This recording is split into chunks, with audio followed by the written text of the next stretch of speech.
How's it going, everyone? This is DJ. Welcome to my channel. Got another quick video for you guys that is part of my on 4K tips and tricks series. If you're one of the many people that only use their device for a couple of apps, let's say Netflix, Prime Video, or any of the other apps that you prefer, and you don't really care about all the other stuff that Google adds to your screen, let's say the top picks over here or all the recommendations that you find below that seems like it just keeps on going and going and going. All you want to do is just turn your TV on, get to the app that you're looking for, and that's about it. Well, Google actually has a built-in setting that will do just that.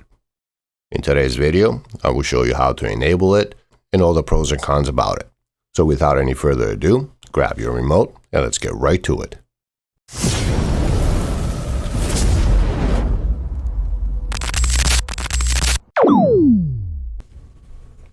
Now, before we begin, first let's talk about who should enable this setting and who should not. As much as I would love for you to watch this whole video, I'd rather you stop watching now than watch the video and find out that you wasted a few minutes of your time for no reason. Alright, so let's start with who should. If all you want to do is just turn your TV on, go to some specific apps, use those apps and that's about it, then this is for you.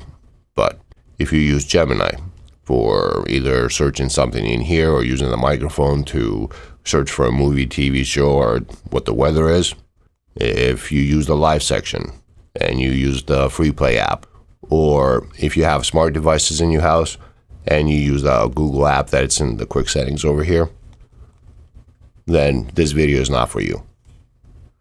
Alright, now to simplify this home screen, all we need to do is go to our quick settings. You're going to click on there. Then you're going to click on all settings. Here you're going to scroll down to accounts and profiles. You're going to go to the right. You're going to go to your profile and then go to the right. And then you're going to scroll down. And you're going to see the apps only mode setting over here. We're going to click on it.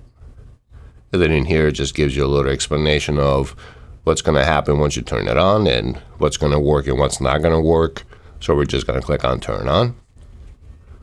And now if we press the home button on the remote, this is your new home screen. As you can see, it's a lot cleaner. All you have on the top now is your profiles, home, screensaver, and quick settings. And that's it. And below that, unfortunately, you cannot get rid of this top third advertisement. But then if we go down, as you can see now, all you have is your apps. That's it. No more recommendations and advertisements below that. Personally, I kind of like this layout. It kind of reminds me of the Apple TV where everything's just grouped right there. And it does look a lot cleaner and a lot easier to access everything that you want. Now, I know a lot of people are going to be wondering, well, how do I install an app now since the app section is not there anymore and the microphone doesn't work? There's a couple different ways you can do this. One way is to go back into your settings and profile and disable apps only mode, and then come back to the home screen, install the app, and you're all set. Then turn back on the apps only mode, and that's it. Another way is you could go back into your settings, go to apps, see all apps, show system apps, and then scroll down till you find the Google Play Store in there. But personally what I do, I use this app over here, the Button Mapper app.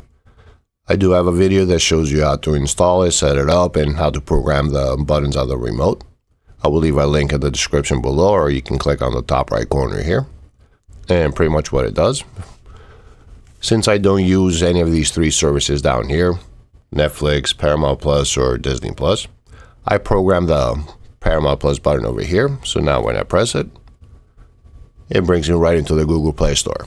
And from here, you can either go down and go through the categories that's below, or if you're looking for something specific, all you gotta do is go to the top, go to search, and then click in here and just type in the name of the app that you're looking for, and that's it. And that's how easy it is to install an app and get access to the Google Play Store. So what do you guys think? Is this apps only mode something that you may use? Do you prefer the regular home screen with all the top picks and recommendations and access to the live section, or using the microphone in Gemini? Would you prefer to install a different launcher on there? I would love to know. Leave me a comment in the comment section below. Well, that should do it for today. If you guys have any questions, please leave it in the comment section below, and I will answer everybody's question as soon as possible. If you found this video helpful, please give me a thumbs up. It does let YouTube know you like what I do here, and it does help my channel grow. Thank you for watching. This is DJ. Till next time.